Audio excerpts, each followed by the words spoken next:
My name is Jessica Mosier, and I conducted my case study on a scheduling dilemma found on page 270.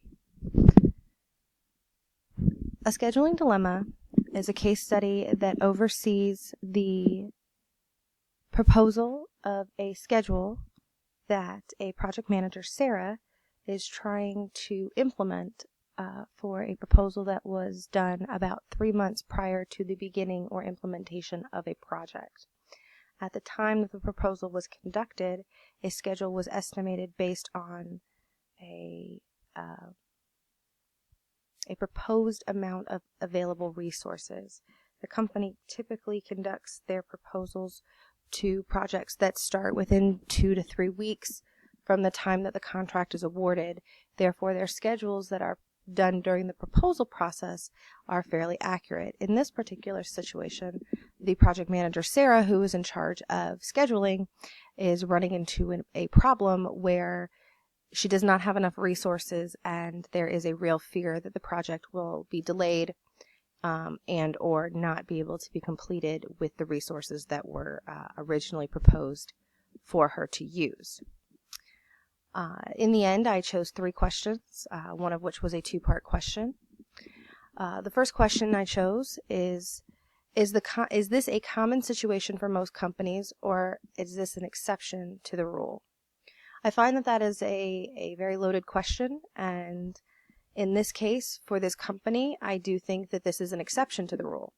As an overall generalization, just like the question is asking, is this a common situation for most companies? I think it really depends on the size of the company. In instances where the company is smaller, I feel as though that this would not be a common issue. They are very hands-on with their employees and their contracts. They're very well aware of how many resources they have available to them and how fast their resources can complete projects. Therefore, this would not be a common problem for them. I feel this would be an exception. In larger corporations, though, it would be a fairly common issue, leaving most of the cleanup to be conducted by a project manager or a team of project management on a regular basis. There are a couple other factors I feel play into determining whether this is a common situation or an exception. I think the experience of a project management team will play into how often this comes into play for a project manager. If you have a well-established project management team, 1 even within the company or 2 within experience, just in general business, I think that this would be an exception as well. They have contingency plans, they have experience they can work off of, and they have the opportunity to choose other avenues for rectifying these issues. Companies' resources excuse me, that are readily available is another factor. If a company continuously has short resources, yes, this will be a common situation for them. If this is a company that balances their resources that are readily available to them for existing projects or taking on a quick notice project for their own base of contingency for resources, then this would also be an exception to the rule as opposed to common, just like Sarah had experienced. Sarah did make a few attempts to strategize a way to compress the schedule so that she would not have to experience a late project or possibly not complying with the project that was proposed. She had offered into her own options working overtime for the resources and employees. She had crashing, which is a type of scheduling compression technique. Basically, it's adding more resources, taking from others if necessary. Outsourcing, so sometimes if no resources are available but funds are available, they could outsource to another company. And considering the schedule, paralleling the work.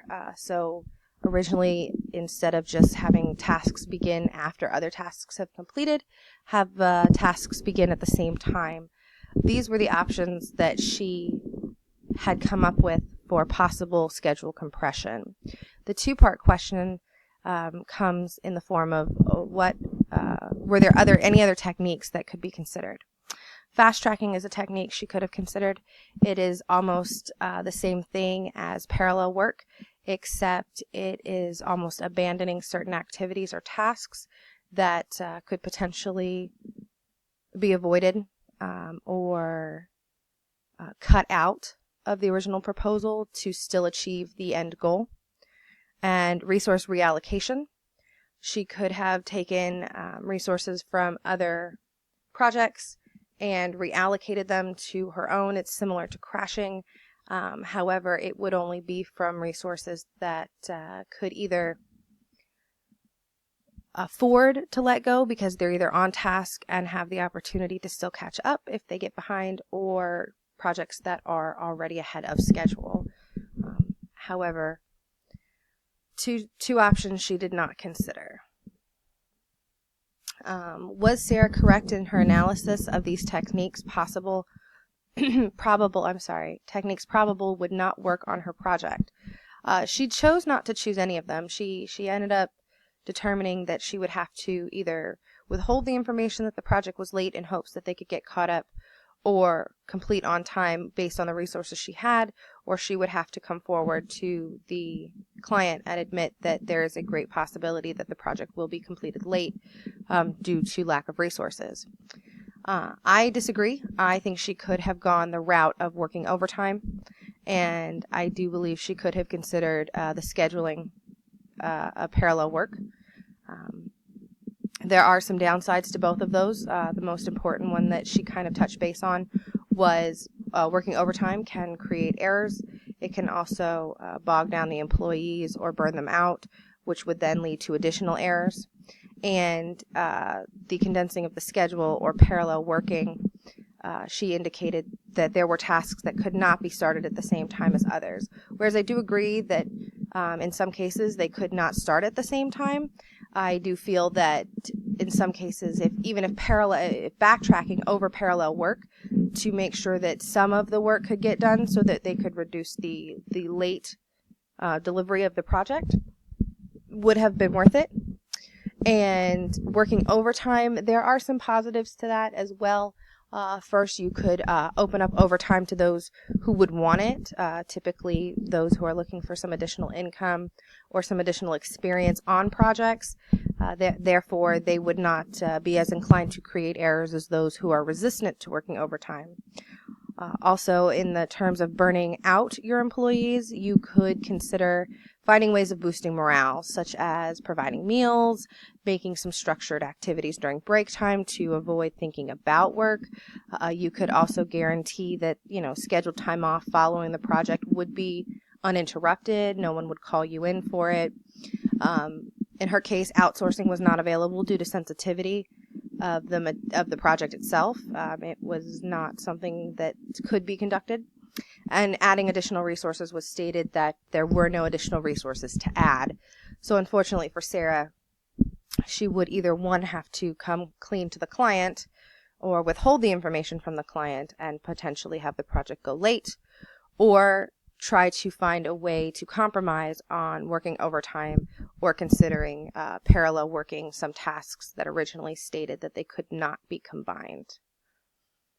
That is all for my case study. Thank you so much. I did learn a lot, and have a wonderful evening.